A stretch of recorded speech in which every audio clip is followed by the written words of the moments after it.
Hey friends, and welcome back to A Simple Truth. Matthew 15 and Mark 7 today. So if you remember, we're coming off of the heels of the feeding of the 5,000. Let's see what else. Jesus' followers falling away. We saw a good amount of them fall away. Jesus as the bread from heaven, the idea of that. And again, there was that contrast that we talked about with manna and not knowing what bread would actually give you value. So we saw that. Today, the idea of defiling coming from within. Again, so this is coming off of old Mosaic law, right? Saying, hey, things like pork or things like anything with a split hoof. If you eat that, that is an unclean animal. So that defiling would come from without. Well, Jesus here is saying defiling comes from within. We'll talk really briefly about that.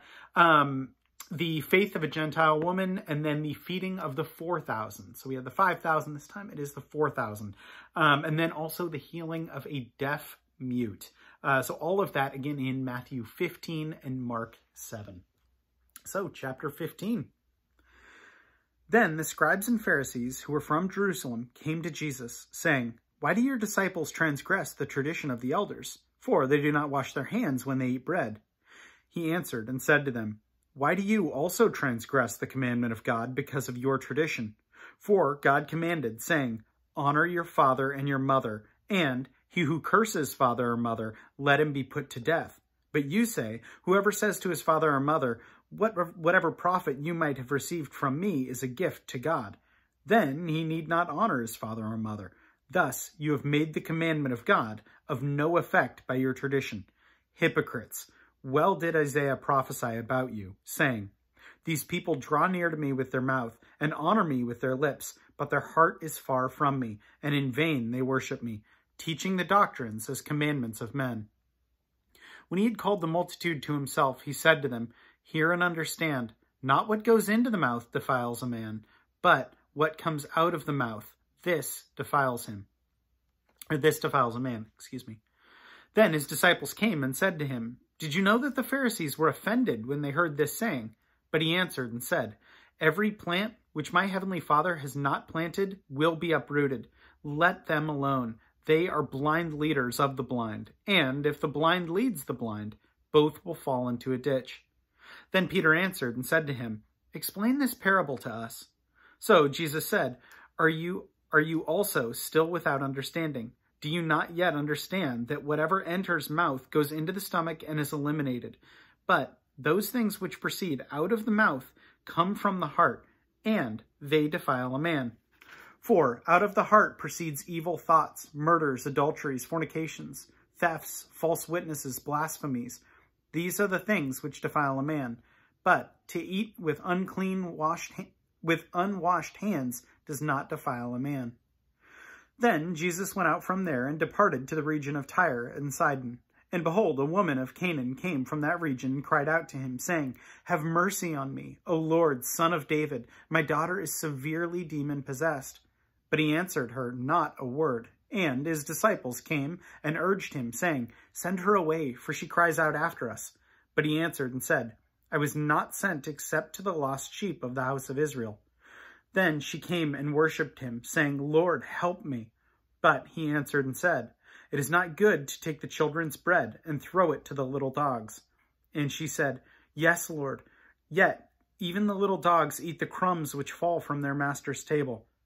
Then Jesus answered her and said to her, "O woman, great is your faith. Let it be to you as you desire." And her daughter was healed from that very hour. Jesus departed from there, skirted the Sea of Galilee, and went up to the mountain and sat down there. Then great multitudes came to him, having with them the lame, blind, mute, maimed, and many others. And they laid them down at Jesus' feet, and he healed them. So the multitude marveled when they saw the mute speaking, the maimed made whole, the lame walking, and the blind seeing, and they glorified the God of Israel. Now Jesus called his disciples to himself and said, "I have compassion on the multitude, because they have now continued with me 3 days and have had nothing to eat. And I do not want to send them away hungry, lest they faint on the way." Then his disciples said to him, "Where could we get enough bread in the wilderness to fill such a multitude?" Jesus said to them, "How many loaves do you have?" And they said, 7, and a few little fish. So he commanded the multitude to sit down on the ground, and he took the 7 loaves and the fish and gave them, broke them, and gave thanks, broke them, and gave them to his disciples. And the disciples gave to the multitude. So they all ate and were filled, and they took up 7 large baskets full of the fragments that were left. Now those who ate were 4,000 men, besides women and children. And he sent away the multitude, got into the boat, and came to the region of Magdala. All right, and Mark 7. Then the Pharisees and some of the scribes came together to him, having come from Jerusalem. Now, when they saw some of his disciples eat bread with defiled, that is, with unwashed hands, they found fault. For the Pharisees and all the Jews do not eat unless they wash their hands in a special way, holding the tradition of the elders. When they come from the marketplace, they do not eat unless they wash, and there are many other things which they have received and hold, like the washing of cups, pitchers, copper vessels, and couches. Then the Pharisees and scribes asked him, "Why do your disciples not walk according to the tradition of the elders, but eat bread with unwashed hands?" He answered and said to them, "Well did Isaiah prophesy of you, hypocrites, as it is written, 'These people honor me with their lips, but their heart is far from me, and in vain they worship me, teaching as doctrines the commandments of men.' For, laying aside the commandment of God, you hold the tradition of men, the washing of pitchers and cups, and many other such things as you do." He said to them, "All too well, you reject the commandment of God, that you may keep your tradition. For Moses said, 'Honor your father and your mother,' and he who curses father or mother, let him be put to death. But you say, if a man says to his father or mother, 'Whatever profit you might have received from me is Corban,' that is, a gift to God, then you no longer let him do anything for his father or his mother, making the word of God of no effect through your tradition, which you have handed down. And many such things you do." When he had called all the multitude to himself, he said to them, "Hear me, everyone, and understand. There is nothing that enters a man from the outside which can defile him, but the things which come out of him, those are the things that defile a man. If anyone has ears to hear, let him hear." When he had entered a house away from the crowd, his disciples asked him concerning the parable. So he said to them, "Are you thus without understanding also? Do you not perceive that whatever enters a man from the outside cannot defile him, because it does not enter his heart, but his stomach, and is eliminated, thus purifying all foods? And he said, what comes out of a man, that defiles a man. For from without of the heart of men proceed evil thoughts, adulteries, fornications, murders, thefts, covetousness, wickedness, deceit, lewdness, and evil eye, blasphemy, pride, foolishness. All these evil things come from within and defile a man." From there he arose and went to the region of Tyre and Sidon. And he entered a house and wanted no one to know it, but he could not be hidden. For a woman whose young daughter had an unclean spirit heard about him, and she came and fell at his feet. The woman was a Greek, a Syrophoenician by birth, and she kept asking him to cast out the demon out of her daughter. But Jesus said to her, "Let the children be filled first, for it is not good to take the children's bread and throw it to the little dogs." And she answered and said to him, "Yes, Lord, yet even the little dogs under the table eat from the children's crumbs." Then he said to her, "For this saying, go your way. The demon has gone out of your daughter." And when she had come down to her house, she found the demon gone out and her daughter laying on the bed. Again, departing from the region of Tyre and Sidon, he came through the midst of the region of Decapolis to the Sea of Galilee. Then they brought to him one who was deaf and impediment in his speech, and they begged him to put his hand on him. And he took him aside from the multitude, and put his fingers in his ears, and he spat and touched his tongue. Then, looking up to heaven, he sighed and said to him, Ephathathia, I think I'm saying that right, that is, be opened. Immediately his ears were opened, and the impediment of his tongue was loosened, and he spoke plainly. Then he commanded them that they should tell no one. But the more he commanded them, the more widely they proclaimed it.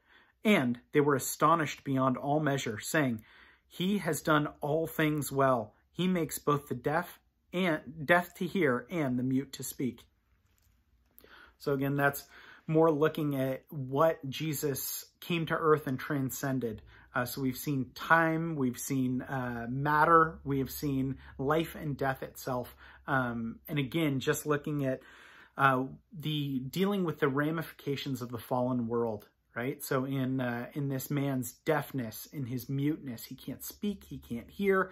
It is literally a sorry state, and God can heal from that. And also that passage of the woman where Jesus is testing her, and seeing what she is helping her see to what she is worth, saying, hey, my message to you isn't for the Gentiles yet. Again, Jesus came to the Jews, and he says that here. And then it's not going to be until a little bit later on, the visions concerning all the Gentiles and spreading the word throughout all the region. But Jesus says, first, I have come to my children, that is, with his prior covenant with Israel. And that is who he's teaching here and who he's reaching out to. And yet, the mercy on that woman is absolutely awesome. The other thing that we saw, and I'm going to try and remember where that is. I know Luke 45 has it written in a different way, so I'll go there. Luke 6:45. So this is in 3 different accounts.